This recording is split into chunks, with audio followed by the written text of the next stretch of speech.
ایک مرتبہ میرے تیرے پاک نبی صلی اللہ علیہ وسلم نے اپنے غلاموں کو جماعت کرا کے سلام پھیرا۔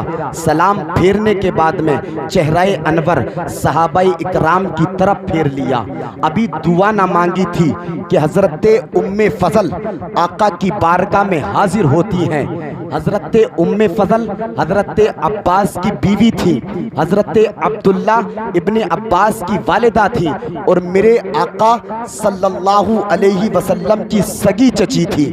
میرے آقا صلی اللہ علیہ وسلم اپنی چچی سے بہت پیار کرتے تھے، بڑی محبت رکھتے تھے۔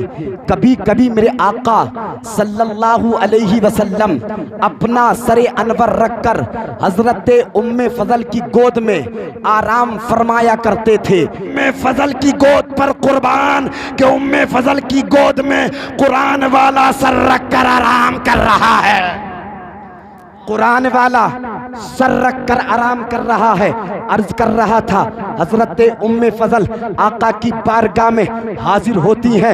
میرے آقا صلی اللہ علیہ وسلم کی نگاہ پڑی، دیکھا کہ چچی کا چہرہ بڑا مغموم ہے، چچی بڑا پریشان ہے۔ میرے آقا نے ارشاد فرمایا، چچی تیرا چہرہ اتنا مغموم کیوں ہے، تو اتنا پریشان کیوں ہے؟ حضرت ام فضل عرض کرتی ہے، آقا رات میں سوئی ہوئی تھی، میں نے خواب دیکھا ہے، اور خواب بڑا ہیبت ناک ہے، خواب بڑا ڈراونا ہے۔ یا رسول اللہ میں نے خواب دیکھا ہے، خواب دیکھ کر کے ڈر گئی ہوں۔ میرے آقا نے ارشاد فرمایا، چچی اپنا خواب بیان کر، چچی اپنا خواب تو بیان کر۔ ام فضل عرض کرتی ہیں، آقا میں خواب نہیں بیان کرنا چاہتی، خواب کو دیکھ کر کے میں پریشان ہوں، میرا چہرہ مغموم ہے، میں پریشانی کی حالت میں ہوں۔ آقا میں سوچتی ہوں اگر میں نے خواب بیان کر دیا تو کہیں آپ پریشان نہ ہو جائیں، آپ کا چہرہ کہیں مغموم نہ ہو جائے۔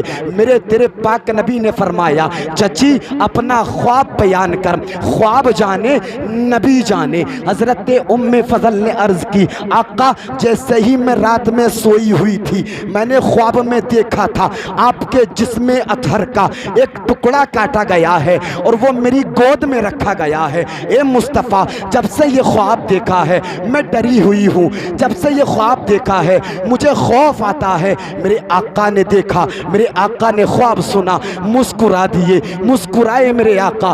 وہ کملی والے آقا مسکرا رہے ہیں جس کے بارے میں کنز الکرامت جبل الاستقامت فرماتے ہیں، جس کی تسکی سے روتے ہوئے ہنس پڑے، جس کی تسکی سے روتے ہوئے ہنس پڑے، اس تبسم کی عادت پہ لاکھوں سلام۔ حضرت ام فضل عرض کرتی ہیں، آقا میں پریشان ہوں، آپ مسکرا رہے ہو۔ میرے آقا نے فرمایا، چچی جب تو خواب کی تعبیر سنے گی تو تو بھی مسکرانے لگے گی، تو بھی مسکرا کر کے جھوم اٹھے گی۔ حضرت ام فضل عرض کرتی ہیں، آقا اب خواب کی تعبیر بتا دو۔ آقا اب رہا نہیں جاتا، اب خواب کی تعبیر بتا دو، بات کی باتیں بعد میں ہوں گی۔ میرے آقا ارشاد فرماتے ہیں، اے چچی سنو، تم نے جو خواب دیکھا ہے اس کی یہ تعبیر ہے، حضرت فاطمہ کے یہاں ان قریب حضرت فاطمہ کے یہاں ایک بیٹا پیدا ہوگا، ایک بیٹا پیدا ہوگا۔ بظاہر بیٹا تو فاطمہ کے بطن مبارک سے ہوگا، لیکن کھیلے گا تیری گود میں، پروان تیری گود میں چڑھے گا۔ ام فضل فرماتی ہے، آقا نے فرمایا میں نے یقین کر لیا، آقا نے فرمایا میں نے مان لیا، کیونکہ اگر آج کوئی بزرگ بتائے تو وہ تجربے سے بتائے گا، اگر آج کوئی شخص بتائے تو وہ تجربے سے بتائے گا، اگر کوئی عالم بتائے وہ تجربے سے بتائے گا۔ لیکن یہ وہ مصطفیٰ فرما رہے ہیں، یہ وہ مصطفیٰ بتا رہے ہیں جس کے بارے میں اعلیٰ حضرت فرماتے ہیں، اور کوئی غیب کیا تم سے نیہا ہو بھلا، اور کوئی غیب کیا تم سے نیہا ہو بھلا، جب نہ خدا ہی چھپا تم پہ کروڑوں درود۔ حضرت ام فضل فرماتی ہیں، آقا نے فرمایا تھا میں نے مان لیا تھا، کچھ دن گزرے تھے، کچھ مہینے گزرے تھے، فاطمہ کے یہاں بیٹا پیدا ہوا، حضرت امام حسین حسین کی پیدائش کی تاریخ اپنے دلوں پر لکھ کر کے لے کے جاؤ۔ اے فلم اسٹاروں کی پیدائش کی یا تاریخ یاد رکھنے والوں، ان کا جنم دن منانے والوں، امام حسین کی محبت میں اگر آئے ہو تو امام حسین کے جنم کی پیدائش لے کر کے جاؤ۔ حضرت فاطمہ کے یہاں شعبان کا مہینہ چل رہا تھا، 4 ہجری کا سال تھا، 4 ہجری کا سال تھا، 5 تاریخ تھی شعبان کی۔ میرے اللہ نے فاطمہ کے بطن سے امام حسین کو پیدا کر دیا۔ آقا نے فرمایا تھا بیٹا پیدا ہوگا، بیٹا پیدا ہوا۔ آج لوگ کہتے ہیں آقا مر کر کے مٹی میں مل گئے ہیں، آج ذکر حسین کو لوگ مٹانا چاہتے ہیں۔